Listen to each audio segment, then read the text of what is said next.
Magandang umaga sa inyo, aming mga katutulian at sa mga manonood. Aming bibigyang depensa na mas mainam magbalik-aral bago matulog. At para sa aming panig, masasabi namin mas mainam nga magbalik-aral bago matulog. Sapagkat ang mga bagay na pag-aralan mo sa araw na yun ay sariwa pa lang sa iyong isipan.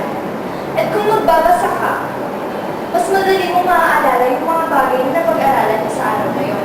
Hindi lang naman kasi tayo nakatutok sa libro. May mga pagkakataon din na yung ating mga guro o mga kaklase ay nagbibigay ng karagdagang impormasyon o ideya hindi sa paksang tinalakay. At kung magbabalik-aral tayo bago matulog, mas madali papasok sa ating utak at isipan ang mga bagay na ating binabasa. At mas madali natin itong mamimemorya. At kung sakali mang may magsusulit kinabukasan, masasagot natin yung mga katanungan kahit na hindi na tayo umuli nagbalik-aral. Yun yung mga bagay na naitutulog ng pagbabalik-aral bago matulog. Kung sa mga pagkakataon naman na walang pasok, mas mainam pa rin magbalik-aral bago matulog. At kapag natapos na tayo, pwede na tayo magpahinga. Pwede na tayo matulog at pagkagising natin, wala na tayong problemahin. At kung meron man, magkakaroon tayo ng sapat na oras para gawin ang mga pagdang-aralin natin sa ibang asignatura. At kung tapos na tayo, pwede na tayong mag-iba. Yun lamang ang aking masasabi. May katanungan ako sa iyo, aking katulad. Una, ikaw ba ay napapagod pagkatapos ng isang araw ng mahirap na pag-aaral sa eskwela? Oo. Gumagawa ka ba ng mga gawain bahay pagdating mo sa bahay? Oo. Di ba nasabi mo pagod ka? Pumapasok ba sa iyong isipan ang mga inaaral mo kapag madali mo pumapasok ito pag ikaw ay pagod? Hindi. Kapag sariwa na ang utak mo at nakapahinga ka, mas madali mo pumapasok ang mga ideya sa iyong utak. Oo. Yun lamang, maraming salamat. Para naman sa aming panig na mas magandang magbalik-aral bago matulog. Ayon sa pag-aaral, pagkatapos matulog, ayon sa pag-aaral ng University of Michigan, 4 sa 10 ng estudyante ang nagbabalik-aral pagkatapos matulog at 3 lamang sa kanilang estudyante sa nagbabalik-aral bago matulog. Dahil sa mga kadahilanan, una, pagod ang mga estudyante sa biyahe pagka-uwi nila sa bahay. At pangalawa, may mga responsibilidad sila sa mga gawain bahay, katulad ng paglilinis at pagbubuhos ng ito. Kung ikaw ang nasa kalagayan at pagod ka, mas may engganyo ka pang manood ng TV, yun ang mga distraction sa pag-aaral. At ang pagbalik mo sa kwarto, ay aantokin ka pa at hindi ka na makakapag-aaral. Isipin natin na ang utak natin ay isang lalagyan. Pagkatapos yung araw ng pag-aaral, puno na ito ng mga kaalaman. At pag tayo nagbalik-aral pa, maaaring hindi pumasok ng mabuti ang mga ating pinag-aralan. At pag nakatulog na tayo, mababawasan na naman ng ating utak at mga iniisip natin. Kaya, mas madaling pumasok ang mga informasyon kapag tapos na tayo matulog. Yun lang. Sandali lamang, ako ay may katanungan.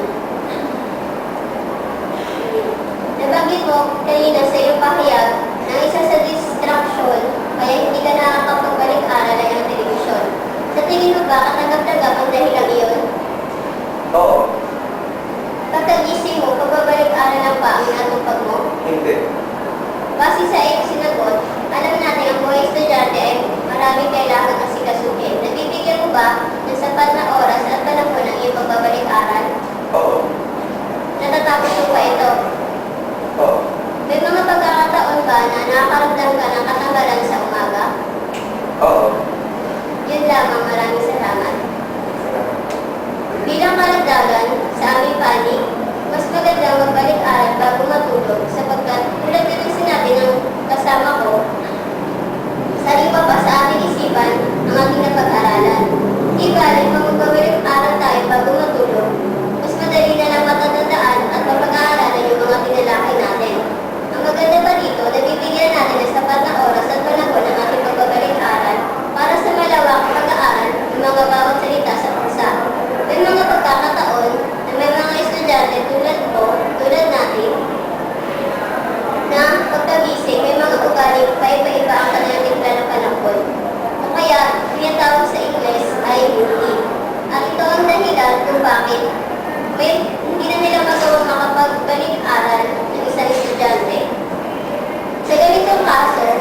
sa iyong mga salita na nabibigyan ng mahabang panahon ang pagbabalik-aral kung bago tayo matulog na nga?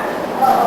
Ibig sabihin ba, katulad ko na nag-aaral, pagkatapos matulog ay konti lamang ang panahon na ilalaan pag ako'y nagbalik-aral? Oo. Masasabi mo ba na pagkaunti ang pag-aralan ng isang tao ay babagsak siya sa pagsusulit? Hindi.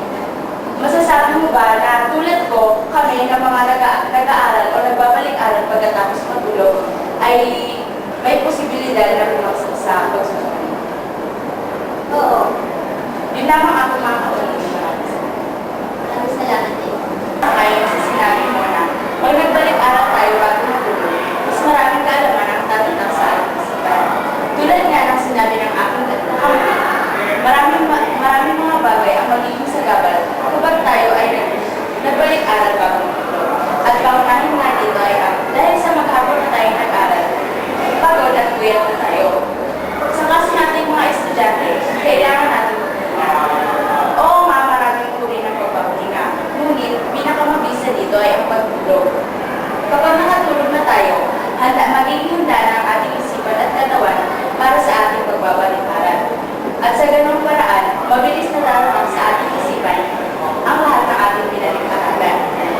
Sa magbabalik-aral, hindi naman kailangan na magbabalik-aral tayo pinakapasan. Halimbawa, tuwing Lunes, umuwi tayo ng alumina. Dadating tayo sa bahay ng alas 2 o alas 3. Upang matamo ang mabisang pagbabalik-aral, kailangan natin matulog o magpahinga. Nang sa gayon, babalik ang lakas ng ating katawan at magiging handa ang ating utak sa pagbabalik-aral. Sa ganong paraan, kaunti na lamang ang panahon ang ating ilalaan sa pagbabalik-aral at maaari pa natin gawin ang ating mga proyekto at takdang aralin kung ito naman. Yun lamang po. Nais ko lamang maliwanagan silang bagay-bagay. Tama kasi sinabi mo kanina na pagkagaling sa paaralan, ay pagod na ang ating isipan at katawan. Mapagtulog ba ang tayong paraan para makapabalik-aral ka? Oo. Sa pagbabalik-aral ba, pagkatapos matulog, mas maraming impormasyon na pumapasok sa iyong isipan? Oo. Nasabi mo rin kanina na bago matulog ay maraming sagabal. Pag-gising mo ba, wala na.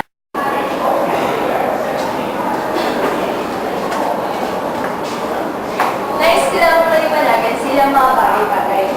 Tama kasi sinabi mo kanina na pagkagaling sa paaralan, ay pagod na ang ating katawan at isipan. Ang pagtulog lang ba, nagtatanging paraan para makapagpahinga? Oo. Pagkatapos mo pang matulog at nabalik-aral ka, mas madali papasok sa iyong isipan ng mga impormasyon. Oo. Nasabi mo rin kanina na bago matulog ay maraming sagabal. Pag-gising ba ay wala na? Oo. Tumutulong ka ba sa mga gawain bahay? Oo.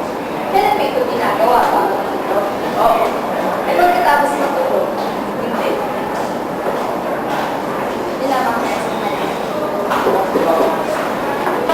bilang magbubuod para sa ating namin, masasabi namin mas mainam pa rin magbalikaran bago matulog. Sapagkat para sa amin, mas madali na may memorya ang mga pinapabalik-aralan namin. Mas madali yung pumapasok sa amin. Mas mainam din kung gagawin ito bago matulog sa gabi. Sapagkat mas madaling iintindihan, mas madaling pumapasok sa isipan yung mga binabasa.